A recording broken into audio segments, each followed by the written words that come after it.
तर Maruti Suzuki ब्रेझाचं facelift येतंय, त्या फेसलिफ्टसाठी तुम्ही थांबलं पाहिजे का नाही आज आपण जाणून घेऊयात. तर फेसलिफ्टमध्ये काय चेंजेस असणार हे पहिले जाणून घेऊया. मेजर काय चेंजेस.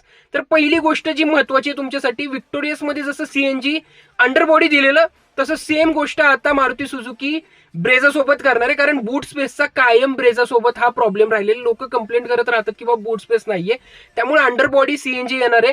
तर ज्या लोकांना विक्टोरियसची डिझाईन अंडरबॉडी सीएनजीची आवडली नव्हती त्या लोकांना मोस्ट प्रोबेबली असं मला वाटतं की बाबा ब्रेझाची डिझाईन ती आवडणार नाहीये. बाहेरून जर तुम्ही म्हणलं तर फ्रंट ग्रिल आणि फक्त बंपरमध्ये चेंजेस केलेले आहेत आणि अलॉय व्हीलची थोडी डिझाईन बदललेली, या व्यतिरिक्त काही केलेलं नाही. आतून तुम्ही बोलला तर थोडा आता डिजिटल क्लस्टर येण्याचे चान्सेस आहेत. इन्फॉर्मेंट सिस्टम जी दिलेली ती मोठी येऊ शकते.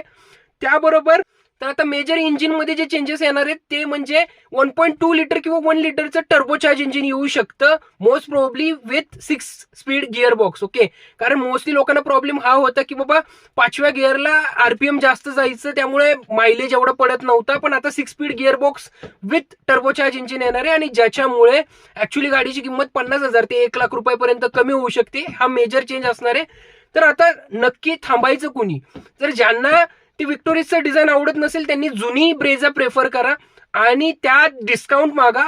कारण 2025चं मॉडेल जर तुम्ही घेतलं तर मोस्ट प्रोबेबली मारुती सुझुकीचे ज्या शोरूम्स आहेत तुम्हाला डिस्काउंट देऊ शकतात.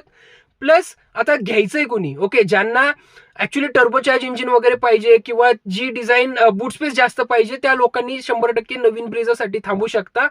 तर आय होप तुम्हाला व्हिडिओ आवडला असेल आणि काही अजून पण क्वेश्चन असतील तर फॉलो करून मला एकदा डीएम करा, मेसेज करा, मी तिथे पर्सनल लेवलला सोडवेल आणि मित्रांसोबत शेअर करा ज्यांना ब्रेझा घ्यायची आहे. Thank you so much, have a good time, take care.